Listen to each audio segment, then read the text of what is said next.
है कि मिलके जब जालू मोर धान हो कि जियरा जरेला छन छन हो। कभी कभी इश्क मोहब्बत प्यार इतना ज्यादा हो जाता है ना कि किसी से अभी आप डेली मिल रहे हैं और अगर वो आदमी आपसे एक दिन के लिए भी दूर हो जाए ना तो लगता है अरे दादा ये तो लगा था कि हम कितना साल से ओकरा से ना मिलल बनी, परान चल जाई, अब जी नहीं खींच सकता। चलो चलो फिर चलते मिलके आते हैं उससे कि मिलके जब जालू मोर धान हो अजिया राजा रेला छन छन हो। रूपवा सजावल रूपवा सजावल गोली दाग जाए जानता रू तारो दिल हमरे लिखा बा हमने के जितना साफ दिल के रहेला उतने हमने के रोए के पड़ेला। ऐसे नो रोना नो धोना, इनको पीटना, जब दिल ना लगे दिलदार तो इनको पीट देना, कोई दिक्कत नहीं, दोस्त है मैनेज करेंगे हैं? हम तो उसको पीटते ही रहते हैं दिन रात, जब दिल ना लगे दिलदार तो उसको कूटो तोर प्रीति रे रूपवा सजावल गोली दाग जाए। तरुणवा बहुत बड़ा फैन है तुम्हारा, जाते जाते इसको नंबर दे के जाना कि जा हमरो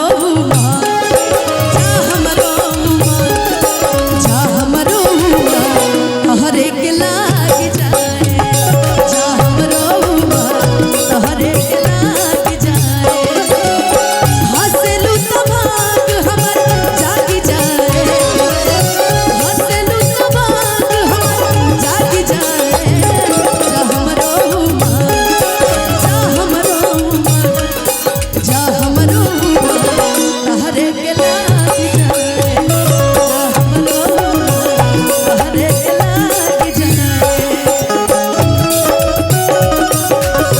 का होई जब देखने हो बाबा सजावल, का होई जब देखने हो जब देखल चाही तू करेलू नाही।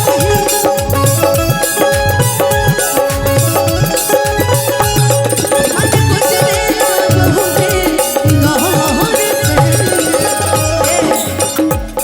हई कजरा लगावल, का होई कि हई सुंदरता स्मार्टनेस हई लुक का होई जब देखी न केहू गौर से।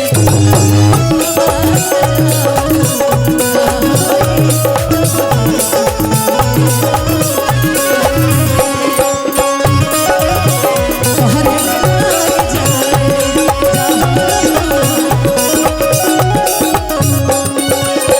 ए खुशी तू आवा है ने तू हट, ई लाइन इनकरा खातिर बा।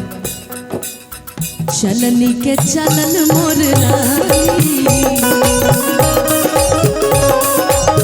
बनल रहो तो हर ही जवानी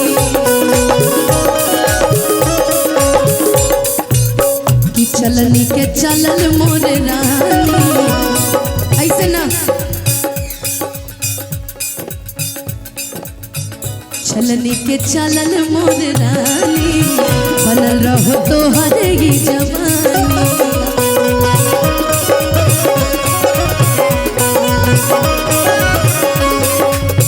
बोलिया पगोली कि बोलिया पगोली कभी कभी किसी की सूरत भा जाती है, कभी कभी किसी की सीरत भा जाती है, कभी कभी किसी की स्माइल भा जाती है तो कभी कभी किसी की बोली भा जाती है। सब अलग अलग है। जैसे सोनिया जी का नाक अच्छा है, प्रीति का ओठ अच्छा है, खुशी की आंखें अच्छी हैं, गौरी पूरी की पूरी अच्छी है, इतनी सुंदर लग रही है एकदम। इसके नाम को लेके कुछ बोल नहीं सकते ना, साक्षात पार्वती जी का नाम रख लिया इसलिए इधर आओ, इधर दौड़ के आओ। बोलिया पगोली तहर दाग जाए, बोलिया पगोली तहर दाग जाए। जा हमरो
हमारा रूपेश भैया के लाग जाए